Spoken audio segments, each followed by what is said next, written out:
வணக்கம். எல்லா பக்தர்களும் வணக்கம் தெரிவித்து, என்னுடைய குருவுக்கும், என் குருவின் குருவிற்கும், என் குலதெய்வத்துக்கும், என்னை சுற்றியுள்ள நல்ல ஆத்மாக்களுக்கும், இந்த பிரபஞ்சத்துக்கும், பஞ்சபூதங்களுக்கும், 9 நவகிரகங்களுக்கும் நன்றியை தெரிவித்து இந்த பதிவை நான் பதிவு செய்கிறேன். என்ன பக்தர்கள் நல்லா இருக்கீங்களா? ரைட்டு. இன்னைக்கு நம்ம கனகம்பட்டி போயிட்டு வர பக்தர்கள் நிறைய பேர் நிறைய விஷயம் கேட்குறாங்க. வித்தியாசமான கேள்விகள்லாம் கேட்குறாங்க. ரைட்டு.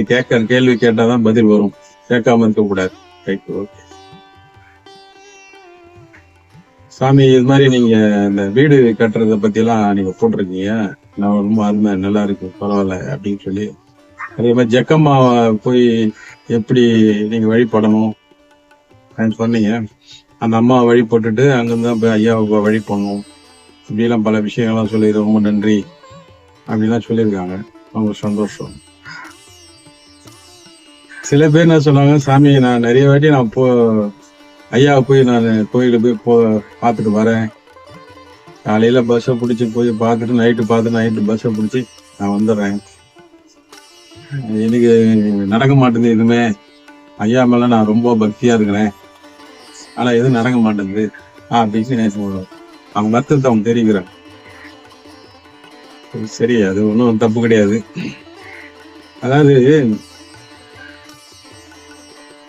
எந்த ஒரு விஷயமே ஒரு மனதோட நீங்க அது பின்தொடர்ந்து அதை நீங்க கரெக்டா கடைபிடிச்சீங்கன்னா அந்த விஷயம் உங்களுக்கு கைகூடி வரும்.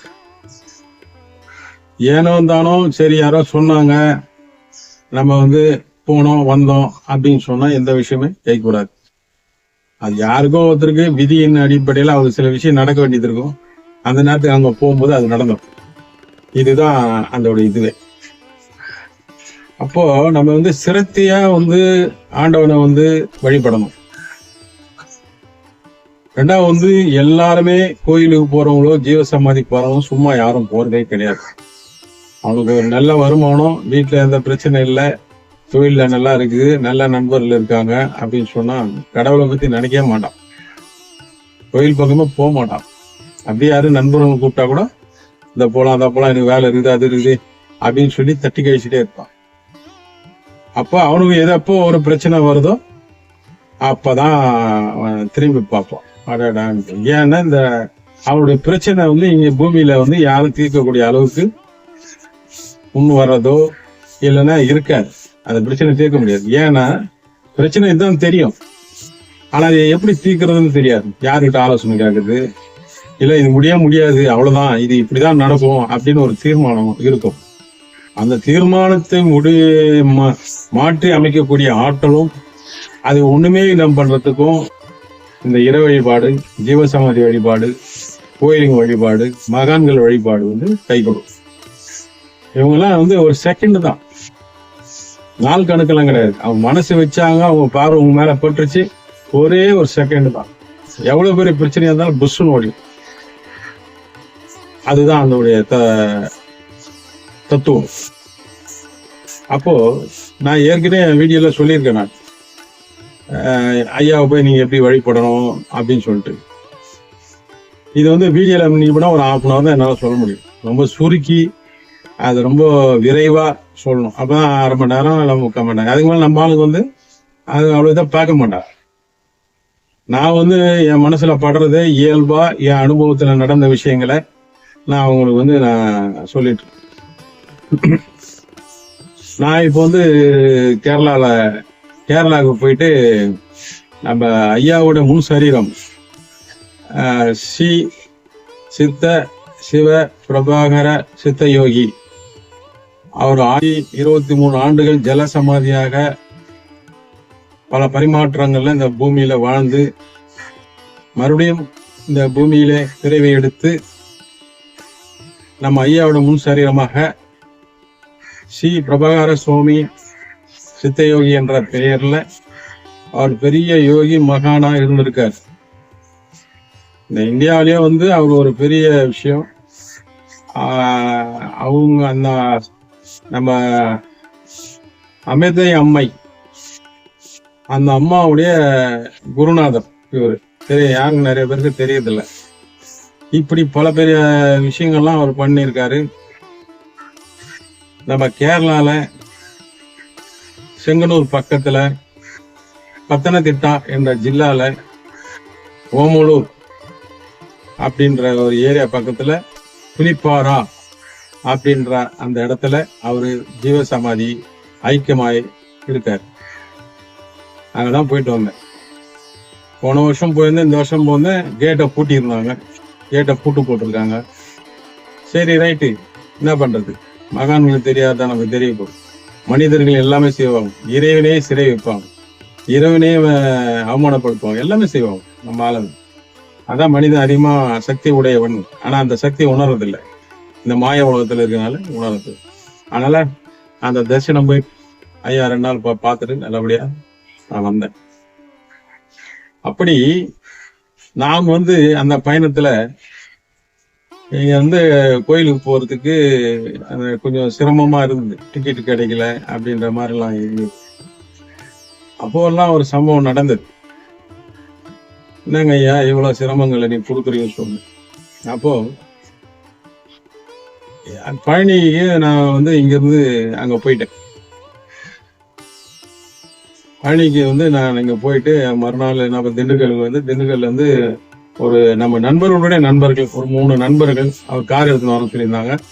அந்த கார்ல பயணம் பண்ணலான்ட்டு முடிவு பண்ணி அங்க போய் இருந்தேன். அப்புறம் அவங்க வந்தாங்க. அப்புறம் கூட ஒரு சாமி, அவர் கூட ஒரு உதவியாளர், அவங்களாம் வந்தாங்க. நான் யாருன்னு அவங்களுக்கு தெரியாது, அவங்க யாருன்னு எனக்கு தெரியாது, அறிமுகம் கிடையாது. ஆனா அவங்க கூட தான் பயணம் பண்ணேன்.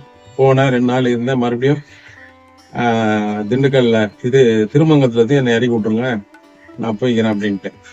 அதே மாதிரி அவங்க திருமங்கலத்துல இறக்கி விட்டாங்க. திருமங்கலத்துக்கு வர்றதுக்கு முன்னாடி திருமங்கலத்துல ஒரு 5-6 கிலோமீட்டர்ல ஒரு அம்மன் கோயில் ஒண்ணு அங்க இருக்கு. அங்க என் கூட வந்த ஒரு சாமியுடைய பூசாரி, அவருக்கு ஒரு 60, 62, 65 வயசு இருக்கும், கும்பகோணத்துக்காரு. அவருக்கு இவரு உபதேசம் கொடுத்துருக்கேன், நான் உபதேசம் கொடுத்துருக்கேன் அவர் சொன்னாரு, இந்த சாமி கூட வந்த சாமி. சரி ரைட்டு, ஓகே பரவாயில்ல. நான் எதுவுமே நான் கேட்டுக்கல, எதுவுமே பண்ணிக்கல, சாதாரண மனுஷன் மாதிரி சாதாரணமா போனேன் வந்தேன். அவர் அப்ப அந்த கோயிலுக்கு போயிட்டு அவர் என்ன பண்ணாரு, அந்த சாமியை பார்த்துட்டு அவர் பெரிய ஆளு, அவர்கிட்ட சில விஷயங்கள்லாம் இருக்கு அப்படிலாம் அவரு சொல்லிட்டே வந்தாரு. அந்த கூட வந்த நண்பர்களும் அவங்க பிரச்சனைகள்லாம் சொல்லி இவர்கிட்ட தீர்வு கேட்டுக்கிட்டு சில விஷயம்லாம் பண்ணிட்டு இருந்தாங்க. சரி, நான் எதுவும் கிடைக்கல. அப்ப கோயில் உள்ள போய் இவங்களாம் போய் சாமி கும்பிடுவோம், நான் வெளியே நின்றுக்கிட்டேன். அப்புறம் என்னை கூப்பிட்டாங்கன்னு சரி போனேன். போனோடனே எல்லாருக்கும் திருநூறு நெத்தியில வச்சு விட்டாரு. எனக்கு நெத்தியில வச்சாது, நெத்தியில வைக்க வந்தாரு. இல்லைங்க ஏன் வைக்காதீங்க, நான் வச்சுக்கிறேன் சொல்லிட்டு நான் எடுத்து வச்சுக்கிட்டேன் திருநூறு.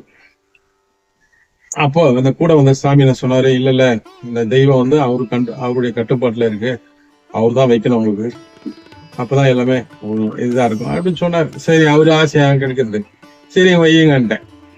அவரு என்ன பண்ணாரு, நெத்தியில தூக்கி போட்டு திருநூறு வச்சாருன்னா வச்சு விட்டுதான் பரவாயில்ல. நெட்டு புருவத்துல திருநூறு வச்சு ஒரு 2 நிமிஷமா வெயிட் பண்றாரு. அப்புறம் 2 நிமிஷம் கழிச்சு வா வா வான்னு கூப்பிடுறாரு. ஏன் வரமாட்டேன்ற, என்ன பிரச்சனை அப்படின்ற மாதிரி கேட்க ஆரம்பிச்சிட்டாரு. இப்படியே ஒரு 5 நிமிஷம் 10 நிமிஷம் கிட்ட அவரு அது பண்ணிட்டு இருந்தோமே. எனக்கு இல்லைங்க ஐயா, நீங்க கையெடுங்க, நீங்க கூப்பிட்டாங்க வரமாட்டாங்க, நான் கூப்பிட்டாதான் வருவாங்க அப்படின்னு நான் சொன்னேன். அப்புறம் நீ அப்புறம் சொன்ன, இல்லைங்க இங்க அம்மன் நாங்க உங்க கோயில்ல கால் வைக்கும் போது அந்த அம்மன் என்னிடம் அவங்க வந்துட்டாங்க, எனக்கு அதுக்கான ஆசீர்வாதம் வழங்கிக்கிட்டாங்க. நீங்க இது பண்ணாதீங்க, நீங்க துளாராசிங்க, நீங்க சித்த நட்சத்திரம் மாதிரி இருக்கும் உங்களுக்கு அப்படின்னு. ஆமாங்க ஐயா அப்படின்னா. அப்போ யார் ஒருத்தர் அவர் பெரியவர் அப்படி இப்படின்னு சொல்லி இட்டுட்டு போனாங்களோ அந்த இடத்துல போனா அந்த தெய்வம் அவர் காட்டுது. அப்ப அவர் சொன்னார், புதுசா உங்க கூட யாரோ முனி இருக்காங்க அப்படின்னு அவர் சொன்னாரு. சரி இருக்க விடுங்க அப்படின்னு சொல்லிட்டு நான் வந்துட்டேன். எதுக்கு நான் இது சொல்றேன்னா, என்ன இது நடந்தது, இதை நான் பெருமையா பேசுறேன் அப்படி கிடையாது. தூய அன்போட நீங்க அங்க எந்த கோயிலுக்கு எங்க போனாலும் அவங்க ஆசீர்வாதம் கண்டிப்பா செய்வாங்க. அதுக்குதான் சொல்றேன். எனக்கு எந்த பாகுபாடு, உயர்ந்தது தாழ்ந்தது, இவர் பெரியவர் அவர் பெரியவர், இந்த சாமி பெரிய அந்த சாமி அப்படிலாம் எனக்கு கிடையாது. அந்த இறையாற்றல் என்னன்னு நான் உணர்ந்துருக்கேன், எனக்கு தெரியும். அது எந்த இடத்துக்கு போனா எங்க எப்போ போனா அது அங்க இருக்கும். அதை நம்ம அவங்களோட ஆசீர்வாதம் வாங்கலாம்னு எங்களுக்கு தெரியும். அதனாலதான் இந்த நிலைக்கு நான் இப்படி நான் இருக்கிறேன் என் வாழ்க்கையில. அதுக்குதான் சொல்றேன். ஏன் அது மாதிரி நீங்க என்ன பண்ணணும்னா, அந்த இறைவன் கிட்ட போகும்போது, கனகம்பட்டி சாமி கிட்ட போகும்போதோ, இல்ல உங்களுக்கு தெரிஞ்ச உங்களுக்கு இஷ்ட சித்தருங்கிட்ட போகும்போதோ, இல்ல உங்க தெய்வம் கிட்ட போகும்போதோ, நீங்க அந்த தூய அன்போட போகணும், ஒரு நிலையோட போகணும். உங்க பிரச்சனைகள் எல்லாம் நீங்க தனியா மூட்டை கட்டி வச்சு ஓரணும். எப்படி வாரத்துக்கு ஒரு நாள் ஞாயிற்றுக்கிழமை லீவ் விட்டு கம்பெனி வேலையா இருந்தாலும் எந்த வேலையா இருந்தாலும் மறந்துட்டு அடுத்தது நம்ம என்ன பண்றோம், ஞாயிற்றுக்கிழமை பசங்க கூட இருக்கிறோம், இல்ல வீட்டுல இருக்கிறோம், இது நல்லது கெட்டு வாங்கி சாப்பிட்டுட்டு இருக்கிறோம், எல்லாம் மறந்துடும். அது மாதிரி நீங்க எல்லாத்தையும் கைட்டி விட்டுறணும். கோயிலுக்கு போறோம்னா அந்த சட்டையை கட்டுற மாதிரி அழுகு சட்டையை கைட்டு ஓரம் வச்சு புது சட்டையை போட்டு போற மாதிரி புதுசா ஃப்ரெஷ்ஷா போகணும். ஏன்னா அங்க ஒரு தெய்வீக ஆற்றல் இருக்கு. அதோட நம்ம ஒன்றிணைன்னா அதுக்கு சமமா நம்ம தயார் பண்ணிக்கணும். அதை விட்டு ஏனோ தானோன்னு போறது வர்றது அதெல்லாம் ஒவ்வொரு மனிதனுக்கும் ஒரு நிலை இருக்குது, ஒவ்வொரு மனிதனுக்கும் ஒரு செயல் இருக்கு. இப்படி பல மாற்றங்கள் எல்லாம் இருக்கு. அதெல்லாம் நீங்க சரி பண்ணி பார்த்துக்கணும். மனசு ஒரு நிலை சரணாகதி ஆகும். சரணாகதி ஆனதான் அவங்க வாழ்க்கையில நீங்க எதையுமே சீக்கிரமா அடைய முடியும். அவங்க செய்வாங்க, தெய்வங்கள் சித்தர்களும் செய்யறதுக்கு தான் உட்காந்துட்டு இருக்காங்க, சும்மா எல்லாம் உட்கார்ல. அவங்க கொடுத்து தயாரா இருக்கிறாங்க. ஆனா நீ வாங்கறதுக்கு தயாரா, நீ வாங்கறதுக்கு தகுதியானாதா அப்படின்னு பார்ப்பாங்க. ஏன்னா எல்லாத்துக்கும் எதோ 19 கொடுக்க மாட்டாங்க. அப்படிதான் நிறைய பேர் கொடுத்துருவாங்க. சில பேர் ஏதோ ஒரு விஷயம் இருக்கும், ஒரு குழந்தை இல்லைன்னு இருக்கும், ஒரு கல்யாணம் ஆகலன்னு இருக்கும். அப்ப என்ன பண்ணுவாங்கன்னா ஒரு மகான் கிட்டயோ ஒரு சித்தர்கிட்ட போயிட்டு, ஐயா சாமி என் வாழ்க்கையில இது இல்லை அது இல்லை, நான் உயிர் வாழ்றதே வேஸ்ட் அப்படி இப்படின்னு அவன் தற்கொலை பண்ணிக்கிறதுக்கு தயாரான மாதிரியே பேசுவான். அந்த அளவுக்கு அவன் பேசி அந்த மகானையோ சித்தரையோ மன இறங்க வச்சு அவன் காரியங்களெல்லாம் சாதிச்சுக்கிட்டு அதே மகான்கிட்ட அவன் வேலை முடிஞ்ச அப்புறம் துச்சமா நடப்பான். அதான் மனுஷன், மதிக்க மாட்டான், அவன் சொன்ன வார்த்தைகளை காப்பாற்ற மாட்டான். அப்ப பாருங்க, அப்ப என்ன நினைப்பாங்க மகானுங்க, இது தெரியாம இவன் அழுது நம்மளை புகழ்ந்ததெல்லாம் பார்த்து நம்ம மயங்கி இவங்க செஞ்சிட்டோம், செய்யக்கூடாதுன்னு செஞ்சிட்டோம், இது நல்லவனா பார்த்து செஞ்சிடணும், நம்ம தப்பு, இந்த பாவம் நமக்குதான். அப்பதான் அந்த தரம் பார்த்து பிரிக்குது. அதுதான் தரம் ஆகுது. யாரு எங்க வைக்கணுமோ அங்க வைக்கணும். எல்லாருக்கும் ஒரு தரம் இருக்கு. நானா இருந்தாலும் நீங்களா இருந்தாலும் யாராவது தரம் இருக்கு. அந்த புத்தி நம்ம இறைக்குரிய சக்தி நமக்கு இருக்கணும். யாருக்கு செஞ்சா நல்லது. இப்ப நான் ஒருத்தருக்கு நல்லது செஞ்சேன்னா அவனால 4 பேர் நல்லது நடந்தா அது நமக்கு நல்லது. ஆனா அவனுக்கு நம்ம ஒரு விஷயத்த பண்ணி கொடுத்துருக்கு, அதனால அவன் நான் தான் பெரிய ஆளுன்னு சொல்லிட்டு வெளியில இருக்கிறவங்க போயிட்டு அவங்கள போய் தொல்லை பண்றது, சித்திரவதை பண்றது அப்படின்னு பண்ணா அந்த பாவம் நமக்கு தான் சார். அப்போ நம்ம மேலதான் தப்பு. நம்ம தான் பாத்திரம் அழிஞ்சு பிச்சை போட சொல்லியிருக்காங்க. அப்படி யோசிப்பாங்க சித்தர்கள், அப்படி யோசிப்பாங்க. அப்ப நம்ம அதுக்கு தயாராகும். நீங்க எவ்வளவு பெரிய தப்பு பண்ணிருக்கலாம், எவ்வளவு பண்ணிடலாம், அது இந்த செகண்டோட நீங்க மறந்துடும்.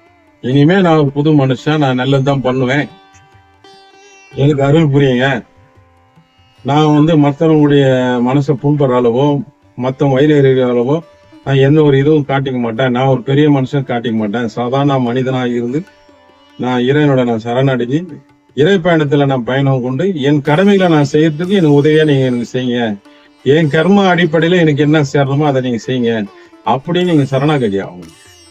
அதை விட்டுட்டு நம்ம பாவம் புண்ணியம் இந்த சென்டிமெண்ட் எல்லாம் பார்த்துதான் நிறைய சித்திரங்கள்லாம் இன்னைக்கு இப்போ இன்னைக்கு வாழ்ந்துன்னு சித்திரங்கள நிறைய பேர் கஷ்டப்படுறாங்க. இந்த மாதிரி வராங்க நிறைய பேர், வியாபாரம் சரியில்லை, வீடு கட்ட முடியல, இப்படிலாம் அவங்களுக்கு தெரியாதுன்னு நினைக்கிறாங்க. அதெல்லாம் கிடையாது. அவங்க நீங்க வரும்போதே உங்களை பார்த்து ஸ்கேன் பண்ணிடுவாங்க. இருந்தாலும் நீங்க சொல்ற வார்த்தை மனிதன் அதுதான், அவன் மனித ஒண்டி பேசுறான், வேற எந்த ஜீவராசியும் பேசுறதுல. அந்த வார்த்தையை உன்னை டெஸ்ட் பண்றாங்க. சரி இவன் கேட்கறான்ல, கொடுத்து பார்ப்போம் அப்படின்னு சொல்லிட்டு. ஆனா கொடுத்தா என்ன பண்றாங்க, இதுதான் பண்றாங்க. அப்ப எப்படி செய்ய முடியும்? ஆனாதான் செய்ய மாட்டேறாங்க. நீங்க சுத்தி அலைஞ்சிட்டே இருக்க வேண்டியதுதான். அதுதான் அது நடக்குது. அப்ப யாரு இந்த மனிதன் தான் கடவுளை கூட நல்லவனோ கெட்டவனோ ஆகுதுன்னு நிர்ணயிக்கிறான். அப்ப மனிதன் எவ்வளவு பேர் அப்ப இப்ப வாழ்றவங்க மனிதர்களே கிடையாது, ஒன்னும் மனிதர்களே ஆகல. அது ஏதோ ஆன்மீக பாதையில கொஞ்சம் வர்றவங்க மனிதாயமத்தோட இருந்தாலும் மனிதர்களா மாறுறாங்க. அந்த மனிதர்களா இருந்து இறை வழிபாடு செஞ்சு தியானம் இதெல்லாம் செஞ்சு அவங்க மகானா மாறுறாங்க, சித்தர்களா மாறுறாங்க, யோகிகளா மாறுறாங்க. அப்ப இப்ப வாழ்றவங்க மனிதர்களா இல்லை, எல்லாம் ஆடு மாடு குணம் தான். கிடைச்சா போதும், எதனா ஒண்ணு டப்புன்னு சாத்திரம். சந்தர்ப்பம் கிடைக்கல, அவ்வளவுதான், வேற ஒண்ணும் இல்லை. சந்தர்ப்பம் கிடைக்காதனால எல்லாம் இருக்கிறாங்க, அப்படியே இருக்கிறாங்க, வேற ஒண்ணும் கிடையாது. அப்படி அப்போ இதுல இருந்து என்ன தெரியணும் உங்களுக்குன்னா, அந்த மனதை லைகமாக்கி அந்த அனுஷ்டானமா சூட்சமா இப்படி நீங்க உங்க மனசை பயணம் பண்ணணும். சூட்சமா பாக்கணும். எதுவுமே நேரடியா நீங்க யாருக்கிட்டையும் என்ன பண்ண, இது என்ன நடக்குது, ஏது நடக்குது, நமக்கு நல்லது வந்தா கெட்டது வந்தா நம்ம தடுக்கணும்னு நான் தடுக்கணும். இப்படி நீங்க தான் வாழ்க்கை பாதையை வந்து அமைச்சுக்கணும். அதை விட்டு இது ஏன்னா தானோ போனா சாமிக்கு போய் வாழ் வாங்கி கொடுத்தா ஊதுக்கு வாங்கி கொடுத்தோன்னா 10 சுத்தனா நமக்கு சரியாயிடும், அவ்வளவுதான், அதுக்கப்புறம் அவரு தான் நமக்கு செய்யணும் அப்படின்னு நீங்க நினைக்கிறது ரொம்ப தப்பு. அப்படிதான் நிறைய பேர் நினைக்கலாம். அதுவும் சில சில பேர் பாத்தீங்கன்னா குழந்தைத்தனமா இருக்கு, அவங்கள பார்த்தா சிரிப்பு தான் வருது. எதுவுமே இருக்காது, தகுதிக்கு மேல ஆசைப்படுறாங்க. தகுதிக்கு மேல ஆசைப்பட்டு எனக்கு அதுதான் வேணும் இப்படி வேணும் அப்படின்னு சொல்றாங்க. என்னமா பிரச்சனை கேட்டா, நான் அந்த கடவுளுக்கு அது செஞ்சேன், என் குலத்துக்கு அது செஞ்சேன், எதுவும் ஒண்ணுமே பண்ணலங்க. இன்னும் கிவன் டேக்கின் பாலிசி மாதிரி கேக்குறாங்க. எவ்வளவு இதா இருக்கு பாருங்க. நம்மளுக்கெல்லாம் உடம்பு கூசுது அப்படி சொல்லும் போதே. இவங்களுடைய அறியாமையை வந்து நம்ம எப்படி இருக்காங்க பாருங்க, இவங்ககிட்ட நம்ம பேசணும் அப்படின்ற மாதிரி வருது. ஆனாதான் அந்த காலத்துல இவங்கெல்லாம் இப்ப மக்களுக்கு மாநிலர்கிட்ட அழகாம அவங்க காத்துக்கு போயிருப்பான்ட்டாங்க. யாராவது மனுஷன் வந்தோட அவனை ஸ்ட்ரிக்டா சேர்க்கறது கிடையாது. கிளிக்காம அசிங்கமா பிச்சைக்கார மாதிரி இதுதான் எவனும் ஜனங்க பக்கத்துல வரமாட்டாங்க. அதுக்காக தான். அப்போ இதுல ஜனங்க தான், மக்கள் தான் ரொம்ப பவரான அவங்க. ஆனா அவன் பவர் அவனுக்கு தெரியல. அதோட அதிகாரத்தை, அந்த பவரை, அதை வந்து தெரிஞ்சுக்கிறதுக்கு இது மாதிரி சாமியாருங்க சித்தருங்க தேடுறாங்க. அது தேடினான்னா அவன் தப்பு பண்ணாம இருந்தாதான் அவன் நல்ல குருமார்கள் வந்து கிடைப்பாங்க. சில பேருக்கு நல்ல குருமார்கள் கிடைச்ச கூட உதாசீனப்பட்டு போயிடுவாங்க. அவன் விதி, அது கருமா, அவன் அனுபவிக்கணும்னு இருக்குது. அது அப்படிதான் பண்ணுவோம். நீங்க ஜனங்க நீங்க கேட்டு ஒவ்வொரு சாமியார்கிட்ட ஒரு சித்தருங்கிட்ட போய் கேட்டு பாருங்க, இந்த ஜனங்க பண்ற கூத்து அவ்வளவு இருக்கும், அவ்வளவு பண்ணுவோம். அந்த வார்த்தைகளை காப்பாற்ற மாட்டாங்க. ஆனா மகான்கள் சித்தர் அந்த வாக்கு வந்து கடைபிடிப்பாங்க. வாக்கு அவங்க வாயில இருந்து வர்றது சாதாரண வார்த்தை கிடையாது. யாருன்னா அவன் சொல்லிட்டேன்னா அப்படியே பழிச்சு நடக்கும். இறைவன் கூட அது தடங்கனா ஆக மாட்டான். குருமார்களும் சித்தர்மார்களுடைய வாக்கு எவன் தகரானோ அவங்க கிட்ட அவங்க வாயிலிருந்து சில வார்த்தைகள் வந்துச்சுன்னா அது தப்பான ஒரு விஷயமா இருந்தா கூட இறைவன் கூட வந்து தடுக்க மாட்டாரு, உங்களை காப்பாற்ற மாட்டார். அதுதான். ஏன்னா அந்த மானிட குலத்தை வந்து மனிதனா படுக்க வச்சு பிறக்க வச்சு அவனை வந்து கர்மாக்களை கழிச்சு அவன் இந்த மாய உலகளை வாழ்ந்துட்டு அதுல தெரிஞ்சு வரானா பார்ப்போம் தான் நம்ம பிறப்பெடுத்து நம்ம அனுப்பி விடணும். அதுல சில பேரு சித்தர் மார்க்கத்திலேயோ யோக மார்க்கத்தையோ இது மாதிரி ரிஷிகளாகவும் மாறும்போது அவன் ஆசை வாசகங்கள் எல்லாம் வந்து அடக்கி நேர்மையான வாழ்க்கையை வந்து வாழ்ந்து நம்ம நல்ல மோட்ச நிலைக்கு போகணும் அப்படின்னு சொல்லிட்டு இந்த பூலோகத்துல இருக்கிற பந்தங்கள் எல்லாம் அவன் அறுத்து அவன் தன்னை தனிமைப்படுத்தி அந்த கடமைகளையும் முடிச்சுக்கிட்டு அவன் வாழ்க்கையை வந்து ஆன்மீக பாதையில பயணம் செஞ்சு அவன் மோட்ச நிலைக்கு போறதுக்காக போறான். அப்படியாப்பட்ட ஆளுங்க கிட்ட இந்த சாதாரண மனிதர்கள் பல விஷயங்களை போய் அவங்கள டிஸ்டர்ப் பண்ணி எல்லாம் செய்யறாங்க. அதனாலதான் நடக்க மாட்டேன், எந்த காரியம் நடக்க மாட்டேன். வேற ஒண்ணும் கிடையாது. நீ வந்து சரணாகதியாகணும். அந்த விஷயத்துல கணக்கம்பட்டி சுவாமி வந்து இலகிய மனசு கொண்டவர் அவரு. ஆனா அதே மாதிரி அவன் திட்டினான்னா காதுல நீங்க கேட்க முடியாது, அவ்வளவு அல்கரா திட்டுவார். அது திட்டுறாருன்னா உன்னை திட்டல, அது வேற மாதிரி. அது அந்த பரிபாஷை தெரிஞ்சவங்களுக்கு தெரியும், தெரியாதவங்களுக்கு சாதாரண மனுஷனுக்கு தெரியாது. சாதாரண மனுஷனுடைய பார்வையில என்ன இருக்குன்னா, சாமியாருன்னா இப்படிதான் இருக்கணும், காய் வயசு கட்டின்னு தாடி விட்டணும், உத்தராட்சி கொட்டை போட்டுன்னு இருக்கணும் அப்படின்னு இவன் நினைப்பான். அப்படி கிடையாது. இதெல்லாம் இல்லாம கூட சாதாரணமா இருக்கிறாங்க சித்தருங்க. எப்படின்னா இருப்பாங்க சித்தருங்க வந்து பஞ்சபூதங்களுக்கு அப்பாற்பட்டவங்க. பஞ்சபூதங்களையே கட்டுப்படுத்தக்கூடிய அந்த ஆற்றல் மிக்கவர்கள். அந்த பஞ்சபூதங்கள் வந்து இவங்களுக்கு வந்து அடங்கும். தெய்வத்துக்கு கூட அது நிக்காது, அது வேலை அது செய்யும். இந்த மகான்கள் சித்தர்கள் குருமார்களுக்கு மெயினா அது கட்டுப்படும், இந்த இயற்கையும் கட்டுப்படும்.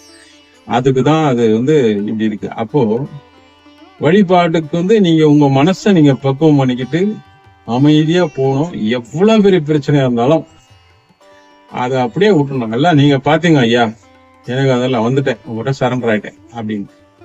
ஒரு பிரச்சனைக்கு வந்தோன்னா அந்த ஒரு பிரச்சனை முடிச்சுட்டு அடுத்த வாழ்க்கையை நீங்க உங்களுக்கு அறிவு ஆண்டவங்களுக்கு அதை வச்சு நீங்க பொழைச்சிக்கணும். ஒரு பிரச்சனை முடிஞ்ச அப்புறம் இன்னொரு பிரச்சனை எடுத்துட்டு போகுது, அப்புறம் பக்கத்துல சொல்றது, அவனை விட்டும் போகுது. அடுத்தது சின்ன சின்ன விஷயம் மனிதனால முடிச்சக்கூடிய விஷயம் போய் லேட் ஆகும், அது கூட உடனே இப்ப முடிக்கணும் அப்படின்னு போற இந்த மனிதனோட அபார ஆசை. அதனாலதான் அவன் தோத்து போயிடறான். அப்படி இருக்கக்கூடாது. நம்மளால முடிஞ்சது நம்ம அறிவை கொண்டு நம்ம சக்தியை கொண்டு எல்லாத்தையும் நம்ம பிரச்சனையை முடிச்சு நம்ம தற்காத்துவோம். முடியல, இது இனிமே முடியாது அப்படி ஒரு தீர்மானம் வரும்போது அவங்க கிட்ட போய் கேட்கணும். தடிக்கு வந்ததுக்கெல்லாம் போய் கேட்கறது, தடிக்கு சின்ன விஷயம்லாம் கேட்கறது. அதே மாதிரி நீங்க உங்களை பாருங்க, நீங்க ஒரு ஜாதகம் சரியில்லை டைம் அப்படின்னு சொன்னா ஒரு ஜோசியம் நல்லா ஜோசியக்காரர்கிட்ட போயிட்டு நல்ல நாள் பார்த்து போய் பாருங்க அவங்க ஜோசியத்துக்கு என்ன சொல்றது, நீங்க உங்க வாழ்க்கையில நடந்த விஷயம் அவங்க சொல்றேன்னா பாருங்க, அப்ப ஜோசியம் கரெக்டான அர்த்தம். அது மாதிரி நிறைய இருக்கு. ஆண்டவன் நிறைய வழிகளை கொடுத்துருக்கான். நீ அதை நம்ம மக்கள் அது போற மாதிரி இல்லை. அவங்க என்ன நினைக்கிறாங்கன்னா கஷ்டப்படக்கூடாது, சோம்பேறி. இப்ப என்கிட்ட வரவங்க நிறைய பேர் இருக்காங்க, ஏதோ காசு கொடுத்துட்டா சாமி எல்லாம் நம்ம பண்ணிட்டாரு, அவ்வளவுதான், கையை நீட்டி நம்ம போக வேண்டியது, எல்லாம் அவர் பார்த்துப்பாரு அப்படின்னு நினைக்கிறாங்க. ஒரு விஷயத்த போய் நீங்க செய்யுங்க, இப்படி செய்யுங்க அப்படி செய்யுங்க சொன்னா செய்ய மாட்டோம். அந்த ஆணவம் கண்ணு மறைச்சிருக்கு. அவங்க என்ன பண்ணா நம்மள மாதிரி மனுஷன் தானே வரும், அவர் என்ன சொல்ல போற, யூடியூப் தட்டினா எல்லாம் சொல்ல போகுது, அதை வச்சு நம்ம பண்ணிக்கலாம் அப்படின்னு நினைச்சு போறாங்க. அது போய் அனுபவிக்கிறாங்க, நம்மளுக்கு தேவையில்ல. அவன் நேரம் கெட்டு போச்சுன்னு அப்படிதான் இருக்கும். உன் நேரம் சரியில்லைன்னா ஜோசியக்காரன் கூட நல்லா மாட்ட மாட்டான். அவன் ஜோசியம் எடுத்து பார்த்தானா கூட அதுல தெரியாது, உனக்கு தப்பாதான் வரும். அதுதான் அப்போ உன் மனசாட்சி உன் ஆத்மாவை நீ எப்போ சந்தோஷமா நேர்மையா நீ வச்சுக்கின்னு இருக்கிறியா அப்பதான் உனக்கு எல்லாமே நடக்கும். இல்லைன்னா நடக்காது. பேராசனால வர துன்பங்களை நீ அனுபவிக்கிறது உன்னுடைய பிரச்சனை, அவங்களோட பிரச்சனை கிடையாது. ஆனா அவங்க காப்பாத்தி விடுவாங்க, ஒரு வாட்டி காப்பாத்தி விடுவாங்க. நீ தொடர்ந்து அதே செஞ்சிருந்தா பண்ணலாம்.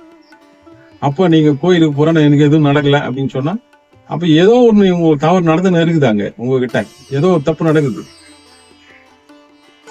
அதை நீங்க பார்க்கணும். ஃபர்ஸ்ட் பார்த்துட்டு அப்படி இருந்தா கூட இனிமே நான் இந்த தவறுலாம் செய்ய மாட்டேன் அப்படின்னு சரணாகதி ஆனதான் சுவாமி கிட்ட நீங்க எல்லாமே பண்ண முடியும். அவர் நீங்க அவ்வளவு சீக்கிரமால அவங்கள கூப்பிட மாட்டாருங்க. கனகம்பட்டிக்கு போய் நீங்க அவருக்கு அந்த மண்ணை மேற்கன்னா உனக்கு அந்த வாய்ப்பு தான் அவனுக்கு போக முடியும். ஆனா வாய்ப்பு நீங்க போயிட்டேன் நான் வந்துட்டேன் அப்படின்னு சொன்னா உடனே முடிஞ்சிருமா அப்படின்னு சொன்னா முடியும். நீ கரெக்டா இருந்தாதான் முடியும். நீ கரெக்டா இல்லைன்னா உன்னை அலைய விடாது. உங்க கர்மா கழிய வரைக்கும் வெயிட் பண்ணுவேன்.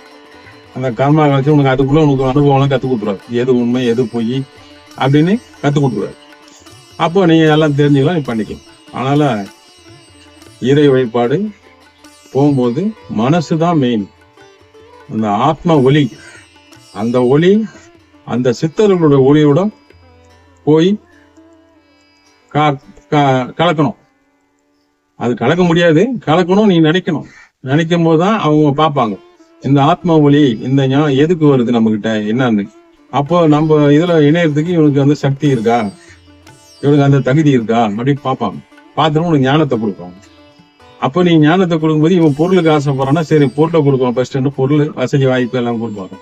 ஆண்டு அனுபவிச்சுட்டு அதுக்கப்புறம் வாடாங்க. அப்போ உன் உள்ள இருக்காரு, இன்னும் உள்ள அந்த ஆத்மா இருக்குது, அந்த ஆத்மாவை வெளிப்படுத்தணும். நீ இந்த புற வாழ்க்கையில இருக்க ஆசை பேராசை ஆசைப்பட்டு உன் மனம் போன போக்கில் செய்யற செயல்களுக்கு எல்லாம் அவங்க பதில் சொல்லணும், அவங்க செய்யணும்னு அவசியம் கிடையாது. உள்ளுக்குள்ள ஆழ்மனம்னு ஒண்ணு இருக்கு. அந்த ஆழ்மனம் அதுதான் ஆத்மா. அந்த ஆத்மா ரீதியான ஆத்ம நமஸ்காரம் சொல்லுவாங்க பாத்தீங்களா, அதுதான். அந்த ஜீவசமாதி போனா ஆத்மா வழிபாடா இருக்கணும். ஆத்மா வழிபாடா எவன் ஒருத்தவன் ஆழமா போனானே அது தொடர்பு ஏற்பட்டு, அதான் ஆத்மா வழிபாடு. ஆத்மானா உடனே பெருசா நினைக்கணும். உள்மனதும் அங்க இருக்கிற ஆற்றல், அங்க ஐயா இருக்காருன்னா ஐயாவுடைய மனசுல நம்ம பேசுறது, மனசுலயே பேசுறது, மானசீகமா பேசு, மானசீகமா கேட்கலாம், மானசீகமா பேசலாம். அப்படி பேசுவாரு, மனசோட மனசு பேசுவாரு. நின்று எதிர்க்க நான் அப்படி என்னமா இப்படி அப்படின்னு கேட்க மாட்டாங்க. அது யாருக்கும் அத்தி குத்த மாதிரி நடக்கும். இல்லைன்னா சில பேருக்கு அப்படி நினைப்பாங்க, அது அருவுருவமா நிற்கும். எப்படி அந்த சக்தி அந்த ஆற்றல் அருவுருவமா நிற்கும். தெரிஞ்சும் தெரியாம அது கணக்கு பட்டியார் வந்தா மாதிரி இந்த மாதிரி பேசுற மாதிரி அப்படிலாம் வரும் சில விஷயம். அது மகான்களும் சித்தர்களுக்கு அவங்க நேரடியா பேசுவாங்க, அவங்க காதுல சொல்லுவாங்க, அதெல்லாம் நிறைய விஷயம் நடக்கும். அது ஞானக்கண் இருக்கிறவங்களுக்கு தான் தெரியும். இது சாதாரண மனிதன் ஊனக்கண். அதுல சில நட்சத்திரத்துல பிறந்தவங்களுக்கு அது மாதிரி இந்த பேய் பிசாசு எல்லாம் கண்ணில் போடும். அது மாதிரி சித்தர்கள் அவங்க கண்ணில் போடுவாங்க. அப்படியெல்லாம் நடந்து அப்படிதான் இருக்கும் அது. அதனால அந்த ஆண்டவனுடைய வழி இதெல்லாம் ஆன்மீகம். இப்ப வர்றவங்க பிரச்சனைக்கு தான் வராங்க, ஆன்மீகத்துக்கு வரல. அது நல்லா புரிஞ்சுக்கணும். வரவங்க பிரச்சனை தீர்த்தணும். அப்ப பிரச்சனை தீர்த்துக்கிறவங்க ஒரு வாட்டி 2 வாட்டி 3 வாட்டி போகணும். அடிக்கடி போதான் உனக்கு கர்மா கழியதான் உன் பிரச்சனைகள் சால்வ் ஆகும். ஒரே வாட்டி போயிட்டு நான் அப்படி பண்ணிட்டேன் இப்படி பண்ணிட்டேன் வரலன்னு புலம்புறதுன்னா தப்பு, அது ஆகாது. அதே மாதிரி அங்க நீ என்ன பிரச்சனைக்கு போனே அதான் போகணும். அதுக்கப்புறம் அங்க போயிட்டு சாமி இப்படி இருந்தாரு அப்படி இருந்தாரு அப்புறம் ஆன்மீகமா நம்ம பண்ணோம் செய்யணும் சொன்னா அதுவே உங்களுக்கு ஒரு பிரச்சனையா வந்துடும். வீட்டுல.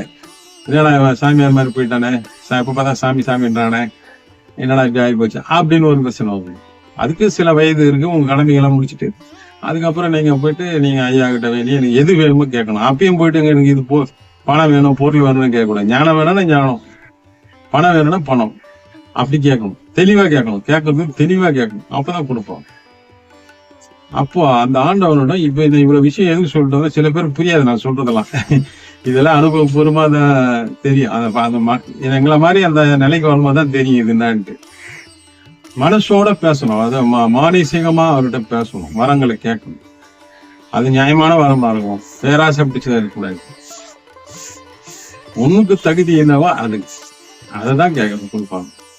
அது மகான்கள். அதுக்கப்புறம் என்ன பண்றது, ஒரு மகான்கிட்ட போய் கும்பிடுறது, அங்க பக்கத்துல இன்னொரு மகான் அதை விட்டுட்டு அங்க போய் கும்பிடுறது.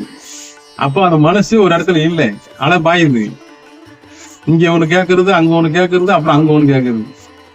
ஐயா தான் பழனிமலை முருகர் தான் பழனிமலை கனகம்பட்டி அப்படின்னு சொன்னா மறுபடியும் என்ன பண்ணுறது தெரியுமா, போன் பண்ணி கேட்பாங்க, சாமி பழனிக்கு போயிட்டு கனகம்பட்டி போலாமா, கனகம்பட்டி போயிட்டு பழனிக்கு போலாமா அப்படின்னு. அப்போ இவங்க ஒரு இந்த தேர்தல தான் இருக்கிறாங்க. அது உணரல, எல்லாம் ஒண்ணுதான். கனகம்பட்டி மூட்டசாமி, அங்க இருக்கிற சேக்கட சித்த சாமி, நிறைய பேர் இருக்காங்க, ஜீவசமாதி, பழனி முருகர் எல்லாம் இருக்காங்க. பழனி முருகர் இப்பயும் சூட்சமா கிரிவலம் போயிட்டு இருக்காரு.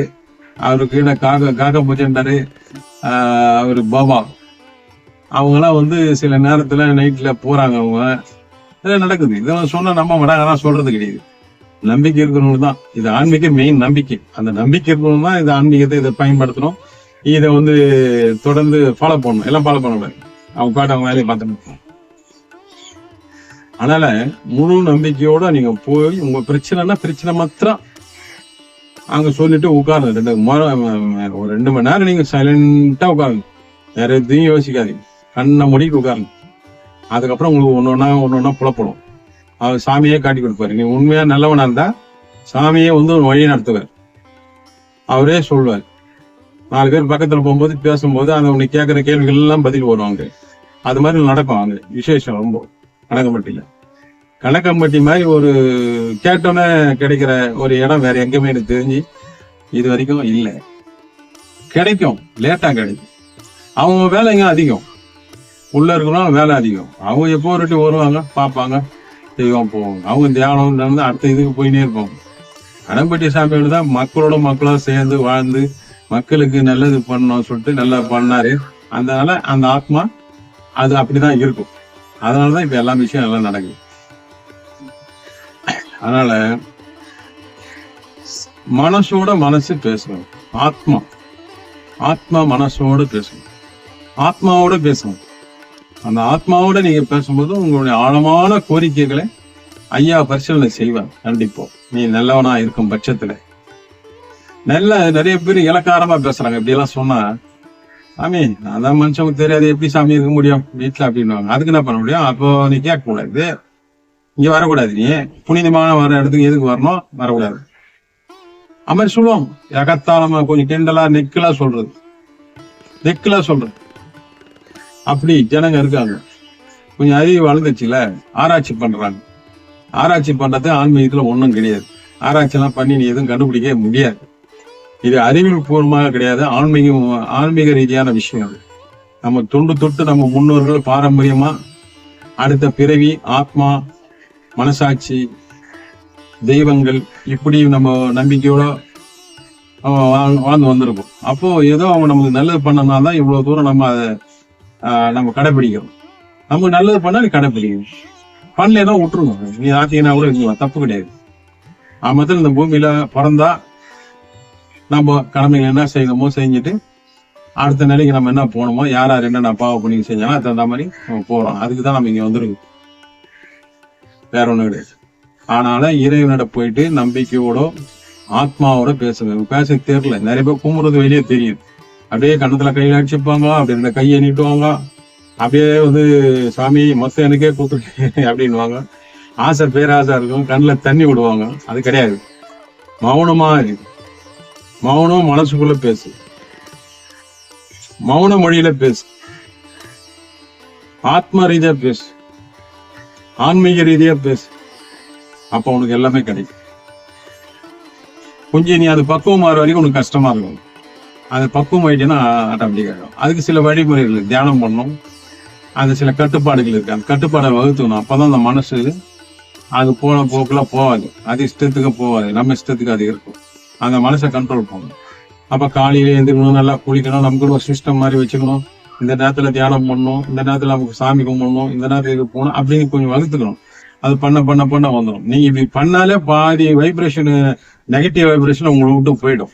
அப்ப நீங்க தெளிவா முடிவெடுக்கலாம். அப்ப எல்லாத்துக்கும் உங்களுக்கு வழி வரும். அதுக்குதான் இப்படி வழி பண்ண சொல்லுங்க.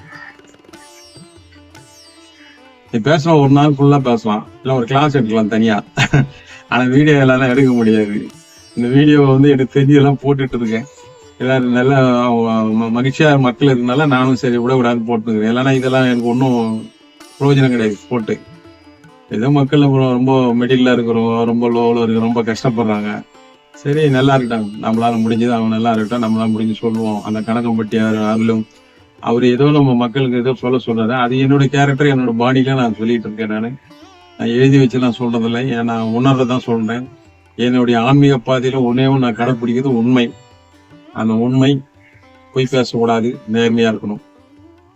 அப்படிதான் நான் பயணம் பண்ணிட்டு இருக்கேன். அதனால நிறைய சித்தமார்கள், மகான்கள் எனக்கு நிறைய விஷயம் பண்றாங்க, செய்யறாங்க, எல்லாம் நடக்குது.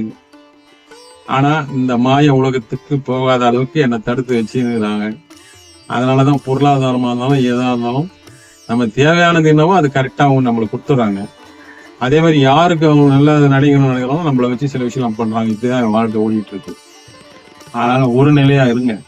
எல்லா விஷயம் கிடைக்கும். இந்த பூமியில மனிதனுக்காக தான் கொடுத்துருக்காங்க. வந்தோம், பிறந்தோம், இந்த பூமியில இருக்க அனுபவிச்சோம், மறுபடியும் இங்கதான் விட்டு போயிடணும். நமக்கு நிரந்தரம் கிடையாது, நமக்கு சொந்தம் கிடையாது. ஆனா நமக்கு தான் சொந்தம், நான் தான் பண்ணேன், நான் தான் செய்யறேன், நான் தான் எல்லாமே அப்படின்னு சொல்றோம். ஆணவம் பிடிச்சிருக்கோம்ல, வாழ்க்கையில எல்லாம் அனுபவிச்சுன்னு தான் இருப்பாங்க. அது ஒன்றும் பண்ண முடியாது. அவன் கர்மா விடமாட்டான், விடாது. அதனால கனகம்பட்டிக்கோ மற்ற ஜீவ சமாதிகளுக்கோ கோயிலுக்கு போனா ஒரு மனசோட போய் சரணாகதி ஆகி உங்க பிரச்சனைகளை தெளிவா எடுத்து சொல்லி தெளிவா கேட்டு வழி நடங்க. உங்க மானசீகமா உங்க மனசு, உள் மனசு, ஆழ் மனசு என்ன உணருது, என்ன சொல்லுது கொஞ்சம் கவனிங்க. உங்க கூட ஏகுது, அது கொஞ்சம் கண்காணிக்க உங்களுக்கு எல்லா விஷயமும் உங்களுக்கு தெரிய ஆரம்பிக்கும். அவர் நல்ல குருமாரை தேர்ந்தெடுங்க. அது தெரியும், உன் ஆத்மா சந்தோஷம் அடையும். இவர்கிட்ட பேசுறது நமக்கு நல்லதா இருக்கு அப்படின்னு சந்தோஷம் அடையும். அவர் குறி எப்படியாப்பட்ட பின்னாடி அவர் பேக்ரவுண்ட் ஒன்னா அவர் எப்படி வந்தாரு அதெல்லாம் நீங்க கணக்கு இப்ப என்ன கணக்குல இருக்காரு அந்த கணக்கு மட்டும் பார்த்து நீங்க வழிபட்டீங்கன்னா இறையாற்றலோ இறைவனுடைய உங்களுக்கு கிடைக்க வேண்டிய எல்லா விஷயங்களும் நல்லபடியா எல்லாம் கிடைக்கும். அடுத்த வீடியோ பார்ப்போம். வணக்கம்.